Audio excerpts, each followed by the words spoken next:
Hi dears, എല്ലാവർക്കും എൻ്റെ ഹൃദയം നിറഞ്ഞ പുതുവത്സരാശംസകൾ. പുതിയ തുടക്കവും പ്രതീക്ഷകളുമായിട്ട് പുതിയൊരു വർഷം ഇതേ വന്നെത്തി. അപ്പോൾ ഇന്നൊരു ന്യൂ ഇയർ മോർണിംഗ് ആണ്. ഞാൻ മോർണിംഗ് എന്ന് പറയുമ്പോൾ കുറച്ച് ഭംഗിയായിക്കോട്ടെ എന്ന് കരുതിയിട്ടാണ് ന്യൂ ഇയർ മോർണിംഗ് എന്ന് പറഞ്ഞത്. കാരണം എൻ്റെ മോർണിംഗ് എല്ലാം ഒരുപോലെ തന്നെയാണ്. അത് ന്യൂ ഇയർ ആണെങ്കിലും ക്രിസ്മസ് ആണെങ്കിലും ഓണം, വിഷു, പെരുന്നാൾ എന്ത് വന്നാലും എൻ്റെ മോർണിംഗ് ഇതുപോലൊക്കെ തന്നെയാണ്. രാവിലെ ഒരു 4:50 5 മണി ആ ഒരു സമയത്തിനുള്ളിൽ ഞാൻ എഴുന്നേൽക്കും. എഴുന്നേറ്റ് കഴിച്ചിട്ടുണ്ടെങ്കിൽ കുറച്ച് സമയം ഉമ്മാറത്ത് വെറുതെയായി ഇരുട്ടിലേക്ക് നോക്കി നിൽക്കുക എന്നുള്ളത് എൻ്റെ ചെറിയൊരു ഹോബിയാണ്. ഈ ഒരു സമയത്ത് ആരും അങ്ങനെ പുറത്ത് ലൈറ്റ് ഇട്ടിട്ടുണ്ടാവില്ല. എണീറ്റിട്ടുണ്ടായിരിക്കും, കാരണം കുറച്ച് കഴിഞ്ഞാൽ ഇനി പള്ളിയിൽ നിന്ന് വാങ്കുവിളി കേൾക്കും. അപ്പോൾ എല്ലാവർക്കും പള്ളിയിലേക്ക് പോകേണ്ടത് കാരണം എല്ലാവരൊക്കെ എണീറ്റിട്ടുണ്ടായിരിക്കും, പക്ഷെ ആരും പുറത്ത് ലൈറ്റൊന്നും ഇട്ടിട്ടുണ്ടാവില്ല. ഞാനെന്തായാലും രാവിലെ എണീറ്റുണ്ടെങ്കിൽ ആദ്യം ഉമ്മാർത്തേക്ക് പോകും. കുറച്ച് സമയം അവിടേക്ക് നിന്ന് ചുറ്റുമൊന്ന് നോക്കിയതിന് ശേഷമാണ് കേട്ടോ അകത്തേക്ക് വരാറ്. ഓരോ ന്യൂ ഇയർ വരുമ്പോഴും ഞാൻ ഒരുപാട് തീരുമാനങ്ങളൊക്കെ എടുക്കും. ഞാൻ അങ്ങനെ ചെയ്യും ഇങ്ങനെ ചെയ്യും എന്നൊക്കെ പറഞ്ഞിട്ട്. പക്ഷേ അതൊരു 6 മാസം വരെയും പോവില്ല. 3 മാസം ആകുമ്പോഴത്തേക്ക് അതൊക്കെ ഫ്ലോപ്പ് ആവും. അതുകൊണ്ട് ഞാൻ ഇത്തവണ ഒരു റെസൊല്യൂഷനും എടുത്തിട്ടില്ല. ഞാൻ അങ്ങനെ ചെയ്യുന്നു ഇങ്ങനെ ചെയ്യുന്നു ഒന്നുമില്ല. പതിവ് പോലത്തെ ദിവസങ്ങൾ അങ്ങനെ കടന്നു പോകുന്നു. കാരണം നമ്മൾ അങ്ങനെ തീരുമാനിച്ചാൽ നമ്മൾ അതുപോലെ ചെയ്യണമല്ലോ. അപ്പോൾ അതെന്തായാലും ഇത്രയും കാലമായിട്ട് എനിക്ക് ചെയ്ത് കംപ്ലീറ്റ് ആക്കാൻ പറ്റാത്തതുകൊണ്ട് ഇത്തവണ ഞാൻ ഒരു തീരുമാനവും ഞാൻ എടുത്തിട്ടില്ല കേട്ടോ. സമയം ഇപ്പോൾ ഒരു 5:15 ആയിട്ടുണ്ട് കേട്ടോ. അപ്പോൾ ഇനി കുറച്ച് സമയം പഠിക്കാൻ വേണ്ടിയിട്ട് ഇരിക്കുവാണ്. അപ്പോൾ കമ്പനി ബോർഡ് LGSന് വേണ്ടി കൊടുത്തിട്ടുണ്ട്. അപ്പോൾ അതിന് വേണ്ടിയിട്ടുള്ള തയ്യാറെടുപ്പിലാണ്. എല്ലാ തവണത്തെയും പോലെ ഇത്തവണയും പ്രിലിംസ് കിട്ടും, മെയിൻസ് കിട്ടില്ല, അങ്ങനെ ആവരുതെന്നുള്ളൊരു പ്രാർത്ഥനയുണ്ട്.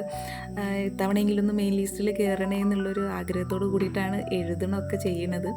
ആഗ്രഹം നമ്മൾക്ക് ആഗ്രഹിക്കാമല്ലോ. PSC എങ്ങനെ പോകണം എന്നുള്ളത് അവരല്ലേ തീരുമാനിക്കുന്നത്. എന്തായാലും നമ്മൾ പഠിക്കുക, നമ്മുടെ ഭാഗം ക്ലിയർ ആക്കുക, അത്ര തന്നെ.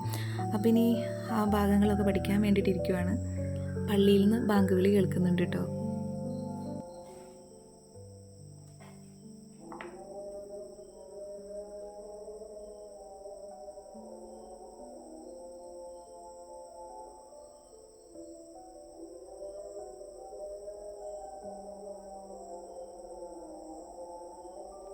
ആദ്യം ഞാനൊരു 8 മാസത്തെ PSC കോച്ചിങ്ങിന് പോയിട്ടുണ്ടായിരുന്നു, ഇവിടെ അടുത്ത് തന്നെയുള്ള ഒരു കോച്ചിങ് സെൻറ്ററിൽ.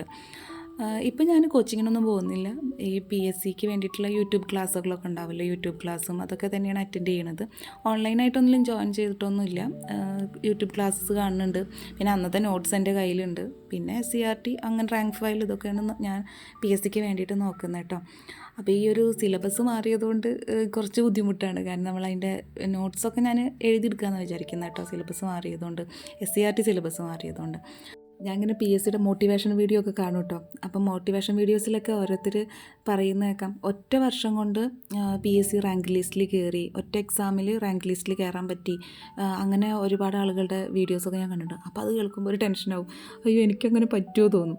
ചില ആളുകൾ പറയും 5-6 വർഷമൊക്കെ ഇതിൻ്റെ പിറകെ നടന്നിട്ടാണ് റാങ്ക് ലിസ്റ്റിൽ കയറാൻ പറ്റിയെന്ന് കേൾക്കുന്ന വീഡിയോസ് ഉണ്ട്.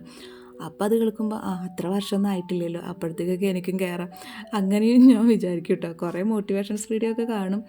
ഇത്തവണയെങ്കിലും റാങ്ക് ലിസ്റ്റിൽ കയറും എന്നുള്ളൊരു പ്രതീക്ഷ വെച്ചിട്ട് അങ്ങോട്ട് പഠിക്കുക, അത്ര തന്നെ. അപ്പോൾ അതെ, ഇന്ന് അത്രയും എഴുതിയെടുത്ത നോട്ട്സ് അത്രയും വായിച്ചു നോക്കും. പിന്നെ ഞാൻ എൻ്റെ കുക്കിങ്ങിലേക്ക് കടക്കുകയാണ് കേട്ടോ ചെയ്യുക. കാരണം നമ്മൾക്ക് ഫുൾ ടൈം ഇങ്ങനെ ഇരുന്ന് പഠിക്കാൻ പറ്റില്ലല്ലോ, നമുക്ക് പിള്ളേർക്ക് എന്തെങ്കിലുമൊക്കെ ഉണ്ടാക്കുകയൊക്കെ വേണ്ടേ. അപ്പോൾ എൻ്റെ പഠനം ഇവിടെ രാവിലത്തെ പഠനം കഴിഞ്ഞു കേട്ടോ. തലേ ദിവസം കിച്ചണൊക്കെ ക്ലീൻ ചെയ്തിട്ടുകൊണ്ട് തന്നെ നമുക്ക് രാവിലെ കിച്ചണിലേക്ക് കയറുമ്പോൾ ഒരു പ്രത്യേക ഒരു എനർജിയും മനസ്സിനൊരു സന്തോഷമൊക്കെ ഉണ്ടാവും. അതുകൊണ്ട് ഞാൻ മാക്സിമം എനിക്ക് കഴിയുന്ന പരമാവധി ഞാൻ കിച്ചൺ ക്ലീൻ ചെയ്തിട്ടാണ് കിടക്കുക. പിന്നെ എന്തെങ്കിലുമൊക്കെ അസുഖമൊക്കെ വരികയാണെങ്കിൽ നമുക്ക് അതിന് പറ്റില്ലല്ലോ അങ്ങനെ. അപ്പോൾ ഇത് ചായക്കും ചോറിനുള്ള വെള്ളം ഞാൻ വെച്ചിട്ടുണ്ട്. എന്നിട്ട് നമുക്ക് കുറച്ച് നേരം വീണ്ടും പ്രകൃതിയിലേക്ക് ഇറങ്ങാം, കുറച്ച് ശുദ്ധവായുവൊക്കെ ശ്വസിച്ചിട്ട് വീണ്ടും വരാം കേട്ടോ. അപ്പോൾ ഞാൻ അവിടെയൊക്കെ ഒന്ന് നടന്ന് വരുമ്പോഴത്തേക്ക് ഇതേ നമ്മുടെ ചായയൊക്കെ തിളച്ചിട്ടുണ്ട്. അപ്പോൾ അതിലേക്ക് ചായപ്പൊടി ഇട്ട് കൊടുക്കണം. പിന്നെ നമ്മുടെ ചോറിനുള്ള വെള്ളം ചൂടായിട്ടുണ്ട്. അപ്പോൾ അതിലേക്ക് അരിയൊക്കെ ഇട്ട് കൊടുക്കാം. ഞാൻ വീട്ടിലിതുപോലെ പണികളൊക്കെ ചെയ്യുന്ന സമയത്ത് ഞാൻ ഫോണിൽ ഏതെങ്കിലും യൂട്യൂബിൽ PSC ക്ലാസ് ഉണ്ടല്ലോ, അത് ഏതെങ്കിലും പ്ലേ ചെയ്തിടും. എന്നിട്ട് അത് കേട്ടോണ്ടാണ് കേട്ടോ ഞാൻ പണികൾ ചെയ്യുക. അപ്പോൾ നമ്മുടെ പണികളും നടക്കും. ചിലപ്പോൾ ഒരു അരമണിക്കൂർ ഏതെങ്കിലും ഒരു വീഡിയോ കേട്ടിട്ടുണ്ടെങ്കിൽ അതൊരു 15 മിനിറ്റ് പറഞ്ഞ കാര്യമെങ്കിലും നമ്മുടെ ബ്രെയിനിൽ കയറാതിരിക്കില്ലല്ലോ. അപ്പോൾ അതും കേട്ടിട്ടാണ് ഞാൻ പണികൾ ചെയ്യുക. അല്ലാതെ നമ്മൾ ഈ വീട്ടമ്മമാർക്ക് പഠനവും പണികളും എല്ലാം കൂടിയിട്ട് ഒരുമിച്ച് കൊണ്ടുപോകാൻ കുറച്ച് റിസ്ക് ആണല്ലോ അല്ലേ. PSC കോച്ചിങ്ങിന് പോയിരുന്ന സമയത്ത് അധികം കുട്ടികൾ മാരീഡായ കുട്ടികളെയാണ് ക്ലാസ്സിലുണ്ടായിരുന്നത്. കുറച്ച് കുട്ടികൾ മാത്രം കല്യാണം കഴിയാത്ത കുട്ടികളുണ്ടായിരുന്നു. അപ്പോൾ അവരൊക്കെ എല്ലാവരുമായിട്ട് നല്ല കമ്പനിയായിരുന്നു. അപ്പോൾ അവരോടൊക്കെ പറയും, മക്കളെ നിങ്ങളുടെ ഇപ്പോൾ നല്ല സമയമാണ്, കല്യാണം കഴിയുന്നതിൻ്റെ മുൻപേ നിങ്ങൾ പഠിച്ച് ജോലി മേടിച്ചോ. കല്യാണം കഴിഞ്ഞിട്ടുണ്ടെങ്കിൽ ഈ പഠിക്കുക എന്ന് പറയണമെങ്കിൽ എന്താണെന്നറിയില്ല, അതൊരു ചെറിയൊരു ബുദ്ധിമുട്ടുള്ളൊരു കാര്യമാണ്. വീട്ടിലെ പണികളും പിന്നെ ഇപ്പോൾ ഒരു കുട്ടിയൊക്കെ ഉണ്ടാവുകയാണ്, കുട്ടിയുടെ കാര്യങ്ങളെല്ലാം കൂട്ടി പഠനം മുന്നോട്ട് കൊണ്ടുപോകാൻ ഭയങ്കര റിസ്ക് ഉള്ളൊരു കാര്യമാണ്. അതുകൊണ്ട് നിങ്ങൾ ഇപ്പോഴേ പഠിച്ച് ജോലി മേടിച്ചോട്ടാന്ന് പറയും. ഇപ്പോൾ നമുക്ക് അമ്മായിയമ്മ ഉണ്ടായിരിക്കാം, അമ്മായിയപ്പൻ ഉണ്ടായിരിക്കാം, ഹസ്ബൻഡ്, എല്ലാവരും നല്ല സപ്പോർട്ടീവ് ആയിരിക്കും. പക്ഷെ എന്നാലും ശരി, നമ്മൾ ആ ഒരു പഠനം, ആ ഒരു കല്യാണം കഴിയുന്നതിൻ്റെ മുന്നത്തെ പഠനവും കല്യാണം കഴിഞ്ഞതിന് ശേഷമുള്ള പഠനവും തമ്മിൽ നല്ല വ്യത്യാസമുള്ള പോലെ എനിക്ക് തോന്നിയിട്ടുണ്ട് കേട്ടോ. കാരണം എന്താ വെച്ചാൽ ഇവിടെ ഇപ്പോൾ 9 മണി കഴിഞ്ഞിട്ട് വെച്ചാൽ ഇവിടെ ഞാൻ ഫ്രീ ആണ്, ഇവിടെ വീട്ടിൽ ഞാൻ മാത്രമേ ഉണ്ടാവുള്ളൂ. എനിക്ക് വീട്ടിലെല്ലാ പണികളും 9 മണിയാകുമ്പോഴത്തേക്കും കഴിഞ്ഞിട്ടുണ്ടെങ്കിലും പിന്നെ എനിക്ക് പഠിച്ചാൽ മതി. പക്ഷേ എന്തോ ഒരു മടി, എന്തോ അറിയില്ല, ചിലപ്പോൾ നമുക്ക് വേണ്ടാന്ന് വിചാരിച്ചിട്ടാവില്ല, നമുക്ക് വേണമെന്ന് വിചാരിച്ച എന്ത് കാര്യം നമുക്ക് നേടിയെടുക്കാൻ പറ്റുമല്ലോ. അങ്ങനെ നമ്മുടെ ബ്രേക്ക്ഫാസ്റ്റ് റെഡിയായി, അതുപോലെ ചോറ് ഇപ്പോൾ റെഡിയാവും. ഇതിലിറക്കി വെച്ചിട്ട് കുറച്ച് കഴിഞ്ഞിട്ട് ഊറ്റിയെടുത്താൽ മതി. നമ്മളിന്ന് ഉപ്പുമാവായിട്ട് ഉണ്ടാക്കിയത്, റവ ഉപ്പുമാവ് ഉണ്ടാക്കിയത്. പക്ഷേ ചെറുതായിട്ടൊന്ന് പണി പാളിപ്പോയി, കുറച്ച് വെള്ളം കൂടി. പക്ഷെ എന്നാലും കുഴപ്പമില്ല, അഡ്ജസ്റ്റ് ചെയ്ത് കഴിച്ചു. ന്യൂ ഇയറിൻ്റെ ദിവസം തന്നെ പണി പാളുവാണല്ലോ ഈശ്വര. അങ്ങനെ ഇനി നമുക്ക് ഉച്ചയ്ക്കുള്ള കറിയൊക്കെ ഉണ്ടാക്കിയെടുക്കണം. അപ്പോൾ ഇന്ന് കറി വയ്ക്കുന്നത് മാന്തള മീനാണ് കേട്ടോ. മാന്തള തന്നെയാണ് വറുക്കണതും. അപ്പോൾ തലേ ദിവസമാണ് മീൻ കൊണ്ടുവന്നത്. അപ്പോൾ തലേ ദിവസം തന്നെ ഞാൻ നന്നാക്കിയിട്ട് അത് ഫ്രിഡ്ജിലെടുത്ത് വെക്കും. വറക്കാനുള്ള മീനിൽ മസാലയൊക്കെ പുരട്ടിയിട്ട് അതങ്ങ് എടുത്ത് വെക്കും. എത്ര ലേറ്റായിട്ടാണോ മീൻ കൊണ്ടുവരുന്നത് വെച്ചെങ്കിലും ഞാനത് നന്നാക്കിയിട്ടാട്ടോ വെക്കുക. എനിക്ക് ഫ്രിഡ്ജിൽ വെച്ചിട്ട് പിറ്റേ ദിവസം അതെടുത്ത് നന്നാക്കുക എന്ന് പറയുമ്പോൾ ഒരു ഇച്ചിരി ബുദ്ധിമുട്ടാണ്. അപ്പോൾ ഞാൻ തലേ ദിവസം തന്നെ അതങ്ങ് നന്നാക്കിയിട്ട് ഫ്രീസറിൽ വയ്ക്കും. അപ്പോൾ അതേ നമ്മുടെ കറി റെഡിയാക്കാൻ വേണ്ടിയിട്ട് തക്കാളി, പച്ചമുളക്, വെളുത്തുള്ളി ഇതൊക്കെ ഇട്ടിട്ട് പൊടികൾ, മുളക് പൊടി, മല്ലിപ്പൊടി ഇല്ല, മുളക് പൊടി, മഞ്ഞൾപ്പൊടി, ഉപ്പും ഇട്ടിട്ട് വാളംപുളി ഉണ്ടല്ലോ, സാമ്പാർ പുളി, അതാണ് കേട്ടോ പിഴിഞ്ഞൊഴിക്കുന്നത്. കുടംപുളി ഇട്ടിട്ടല്ല ഇവിടെ കറി വയ്ക്കുക. ഇവിടെ ഇങ്ങനെ പുളി പിഴിഞ്ഞൊഴിച്ച കറിയാണ് ഇവിടെ ഇഷ്ടം.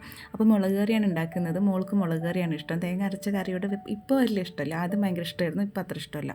ഇപ്പോൾ മുളക് കറിയാണ് ഇഷ്ടം. അപ്പോൾ കറി അടുപ്പത്ത് വെച്ചിട്ടുണ്ട്. ഇനി നമുക്ക് ഉപ്പേരി കൂടെ ഉണ്ടാക്കണം. ഉപ്പേരി ഞാൻ ഇതേ പറഞ്ഞ പോലെ തലേ ദിവസം തൊലിയൊക്കെ കളഞ്ഞിട്ട് ഒന്ന് വേവിച്ച് വെച്ചിട്ടുണ്ടായിരുന്നു കേട്ടോ. അപ്പോൾ അത് എടുത്തിട്ട് ഇതേ ഒന്നങ്ങോട്ട് ഉള്ളിയും വെളുത്തുള്ളി, മുളകൊക്കെ ഒന്ന് കുത്തിയിട്ടതിൽ ഇതും കൂടി ഇട്ടിട്ടുണ്ട് ഇളക്കിയാൽ നമ്മുടെ ഉപ്പേരി റെഡിയായി. ഇനി നമുക്ക് മീനും കൂടി വറക്കാം. വീഡിയോ എന്തൊരു സ്പീഡായിട്ടാണല്ലോ, ഇതുപോലെ പണികൾ ഇങ്ങനെ ചെയ്യാൻ പറ്റുകയാണെങ്കിൽ എന്ത് സുഖമായിരുന്നു. അപ്പോൾ ഇനി മാന്തളാണ് വറക്കുന്നത് കേട്ടോ. മാന്തൾ കുറച്ച് മാന്തൽ കൊണ്ടുവന്നില്ല, ചെറിയ മാന്തൽ കറിയിലിടും, വലിയ മാന്തലെടുത്ത് വറുക്കുകയും ചെയ്യും, അങ്ങനെയാണല്ലോ. അപ്പോൾ കുറച്ച് മാന്തലെടുത്തിട്ട് വറുത്തിട്ടുണ്ട്. അപ്പോൾ ഇനി മീൻ കൂടി വറുത്ത് കഴിഞ്ഞിട്ടുണ്ടെങ്കിൽ നമ്മുടെ കറിയിൽ ഉള്ളി കാച്ചി ഒഴിക്കുക എന്ന് പറയും. അത് ചില നാട്ടിലൊന്നും, ഞങ്ങളുടെ അവിടെ ഒന്നും ഉള്ളി ഇങ്ങനെ കാച്ചി ഒഴിക്കില്ല. പക്ഷേ ഇവിടെ ഉള്ളി കാച്ചി ഒഴിക്കണം നിർബന്ധമാണ്. ചെറിയ ഉള്ളി ഇങ്ങനെ അരിഞ്ഞിട്ട് കറിയിൽ ഒഴിക്കണം. അങ്ങനത്തെ കറിയാണ് ഇവിടെ ഇഷ്ടം. അപ്പോൾ അതുകൂടെ കഴിഞ്ഞ് നോക്കുമ്പോൾ നമ്മുടെ അടുക്കളയത്തെ സകല പണികളും കഴിഞ്ഞു. ഇതിൻ്റെ ഇടയിൽ ഞാൻ പാത്രം കഴുകലൊക്കെ ചെയ്യുന്നുണ്ടായിരുന്നു കേട്ടോ. അപ്പോൾ അത് നമ്മുടെ കുക്കിംഗ് പരിപാടിയൊക്കെ കഴിഞ്ഞു. ഇനി എൻ്റെ ക്ലീനിങ് പരിപാടിയും കൂടി കഴിഞ്ഞിട്ടുണ്ടെങ്കിൽ കുളിക്കണം. കുളി കൂടി കഴിഞ്ഞിട്ടുണ്ടെങ്കിൽ കൃത്യം 1:30 ആകുമ്പോഴാണ് ഞാൻ ഈ ഏരിയയിലേക്ക് വരുള്ളൂ കേട്ടോ, ഫുഡ് കഴിക്കാൻ വേണ്ടിയിട്ട് മാത്രം. അപ്പോൾ ഇനി ബാക്കി പരിപാടി കൂടി ചെയ്യട്ടെ. കുക്കിങ്ങും ക്ലീനിങ്ങും ഒക്കെ കഴിഞ്ഞ് വരുമ്പോഴത്തേക്കും സമയം ഒരു 10 മണിയൊക്കെ ആവും. അതിന് ശേഷമാണ് ഞാൻ പഠിക്കാൻ വേണ്ടിയിട്ട് ഇരിക്കുക. ഒരു 10:30 മുതൽ ഒരു 12:30, 1 മണി വരെയൊക്കെ ഞാൻ പഠിക്കാൻ വേണ്ടിയിട്ട് ഇരിക്കും. അത് കഴിഞ്ഞിട്ടൊരു 1 മണി 1:30 സമയത്താണ് ഞാൻ ഫുഡ് കഴിക്കുക. ഫുഡ് കഴിച്ച് കഴിഞ്ഞാൽ പിന്നെ ഞാൻ പഠിക്കാൻ വേണ്ടിയിട്ട് ഇരിക്കില്ല കേട്ടോ. കാരണം ഫുഡ് കഴിച്ചിട്ടുള്ള പഠനം എന്ന് പറഞ്ഞിട്ടുണ്ടെങ്കിൽ അതെനിക്ക് അത്ര എഫക്റ്റീവ് അല്ല. കാരണം ഞാൻ പിന്നെ ഇങ്ങനെ ഉറക്കം തൂങ്ങിക്കൊണ്ടിരിക്കും. ഉച്ച സമയമാണല്ലോ, അപ്പോൾ ഡിസ്റ്റർബ് ചെയ്യാൻ കുട്ടികളൊന്നും ഇല്ലെന്നുണ്ടെങ്കിൽ ഞാൻ ഇങ്ങനെ ഉറക്കം തൂങ്ങിയിട്ട്, അപ്പോൾ ആ സമയം ഞാൻ പഠിക്കാൻ വേണ്ടിയിട്ട് ചൂസ് ചെയ്യാറില്ല. അപ്പോഴാണ് എനിക്ക് സ്റ്റിച്ച് ചെയ്യാൻ കിട്ടുന്ന സംഭവങ്ങളൊക്കെ ആ സമയത്താണ് കേട്ടോ ഞാൻ സ്റ്റിച്ച് ചെയ്യുക. അപ്പോൾ എനിക്കിന്നൊരു മാക്സി സ്റ്റിച്ച് ചെയ്യാൻ വേണ്ടിയിട്ട് കിട്ടിയിട്ടുണ്ടായിരുന്നു. ജസ്റ്റ് ഒന്ന് ഷേപ്പ് ചെയ്യാൻ വേണ്ടിയിട്ട് മാത്രമായിരുന്നു. അപ്പോൾ അതൊന്ന് ഷേപ്പ് ചെയ്യാൻ വേണ്ടിയിട്ട് ഇന്നിരുന്നു. ജസ്റ്റ് 2 സൈഡ് ഒന്ന് ഷേപ്പ് ചെയ്യാൻ ഉണ്ടാവുമെന്ന് ഞാൻ വിചാരിച്ചിരുന്നു. പക്ഷേ ഇത് ഭയങ്കര വലിയ വണ്ണുള്ളൊരു മാക്സി ആയിരുന്നു കേട്ടോ. അപ്പോൾ അത് അത്യാവശ്യം വെട്ടി കളയാണ്ടായിരുന്നു. കൈയിൻ്റെ ഷോൾഡറൊക്കെ ഇങ്ങനെ ഇറങ്ങിയിട്ടിരുന്ന് കിടന്നിരുന്നു. അപ്പോൾ ഇത് മൊത്തം അഴിച്ചു പണിയുള്ള ഒരു മാക്സി ആയിരുന്നു കേട്ടോ. അപ്പോൾ അതൊക്കെ ഒന്ന് സ്റ്റിച്ചൊക്കെ ഒന്ന് അഴിച്ചെടുത്തിട്ട് അതൊന്ന് ഷേപ്പ് ചെയ്യണം. അതുകൂടെ കഴിഞ്ഞിട്ട് ഇതൊന്ന് മാക്സി കൊണ്ടു കൊടുക്കണം. അവർക്ക് ഇന്ന് അർജൻറ്റാണെന്ന് പറഞ്ഞു, വൈകുന്നേരം ആകുമ്പോഴത്തേനൊന്ന് കിട്ടണം, അവരൊക്കെ എവിടെയൊക്കെയോ പോകാനുണ്ട് എന്നൊക്കെ പറഞ്ഞു. അപ്പോൾ ആയിക്കോട്ടെ ഞാൻ കൊണ്ടുവന്നേരാമെന്ന് പറഞ്ഞപ്പോൾ ഇത് വേഗം ആ പണി അങ്ങ് ചെയ്യാമെന്ന് വിചാരിച്ചു കേട്ടോ. ചില മാക്സിക്ക്, ഈ കോട്ടൻ്റെ മാക്സിക്ക് അല്ലെങ്കിൽ റയോൺ മാക്സിയൊക്കെ ആകുമ്പോൾ സൈഡിൽ അവർ ഓവർലോക്ക് ചെയ്തിട്ടുണ്ടായിരിക്കും. ഈ ഓവർലോക്ക് ചെയ്തത് അഴിച്ചെടുക്കുക എന്ന് പറഞ്ഞിട്ടുണ്ടെങ്കിൽ ഭയങ്കര പണിയാട്ടോ. അത് വെട്ടി കളഞ്ഞിട്ടുണ്ടെങ്കിൽ ചിലപ്പോൾ അത് ശരിയാവില്ല. അപ്പോൾ ഞാൻ കുറച്ചങ്ങ് വെട്ടിയിട്ട് പിന്നെ ബ്ലേഡ് വെച്ചിട്ടാണ്, നമ്മുടെ നൂല് പൊട്ടിക്കുന്ന ഒരു സാധനം ഉണ്ടല്ലോ, അതല്ല, ഞാൻ ബ്ലേഡ് വെച്ചിട്ടാട്ടോ അത് കട്ട് ചെയ്തിട്ട് എടുക്കുന്നത്. അത് ഓവർലോക്ക് ചെയ്ത് മാക്സിയുടെ സ്റ്റിച്ച് അടിക്കാന്ന് വെച്ചിട്ടുണ്ടെങ്കിൽ കുറച്ച് പണിയാണ്.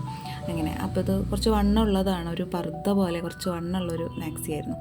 അങ്ങനെ ഇത് നമ്മുടെ എല്ലാ ഭാഗങ്ങളും കൈയും 2 കൈയും ബാക്കിയുള്ള ഷേപ്പ് എല്ലാം ഞാൻ ഇത് സ്റ്റിച്ച് വേറെടുത്തിരുത്തിട്ടുണ്ട്. ഇനി നമുക്കിതൊന്ന് ഷേപ്പ് ചെയ്തെടുക്കണം കേട്ടോ. എൻ്റെ തയ്യൽ മെഷീൻ എനിക്ക് ഏറ്റവും കൂടുതൽ വരുമാനം ഉണ്ടാക്കി തന്നിട്ടുള്ളത് ഈ മാക്സി ഷേപ്പ് ചെയ്ത് കൊടുത്തിട്ടാണ് കേട്ടോ. എനിക്ക് ഡെയിലി മാക്സി ഷേപ്പ് ചെയ്യാൻ കിട്ടുമെന്നൊന്നും ഞാൻ പറയുന്നില്ല, പക്ഷേ ഒരു 1-2 ദിവസം കൂടുമ്പോഴെങ്കിലും എനിക്ക് മാക്സി ഷേപ്പ് ചെയ്യാൻ കിട്ടും. ചിലപ്പോൾ ഒരാൾ തന്നെ ചിലപ്പോൾ ഒരു 4-5 മാക്സിയൊക്കെ എനിക്ക് ഷേപ്പ് ചെയ്യാൻ വേണ്ടി കൊടുന്നു തരും കേട്ടോ. ഏറ്റവും കൂടുതൽ വരുമാനം ഉണ്ടായിട്ടുള്ളത് മാക്സി ഷേപ്പ് ചെയ്ത് കൊടുത്തിട്ടാണ്. അപ്പോൾ ഇന്നത്തെ ഈ ഒരു മാക്സി ഷേപ്പ് ചെയ്യൽ കഴിഞ്ഞു. ഇനി ഇതൊന്ന് കൊണ്ടുപോയി കൊടുക്കണം. എനിക്ക് വേറെ ഇനി പണികളൊന്നും ഇല്ല കേട്ടോ. ഇനി ഈവനിങ്ങിൽ കഴിക്കാൻ എന്തെങ്കിലുമൊക്കെ ഉണ്ടാക്കണം, അത്രേ ഉള്ളൂ. അപ്പോൾ ഇന്നത്തെ വീഡിയോ ഇഷ്ടപ്പെടുകയാണെങ്കിൽ ലൈക്ക് ചെയ്യാനും ഷെയർ ചെയ്യാനും കമൻറ്റ് ചെയ്യാനും നമ്മുടെ ചാനലൊന്ന് സബ്സ്ക്രൈബ് ചെയ്യാനും മറക്കരുത് കേട്ടോ. അപ്പോൾ ഒരിക്കൽ കൂടി എല്ലാവർക്കും ഹാപ്പി ന്യൂ ഇയർ. നമുക്ക് അടുത്ത ദിവസം മറ്റൊരു വീഡിയോ ആയിട്ട് കാണാം. എല്ലാവർക്കും ബൈ.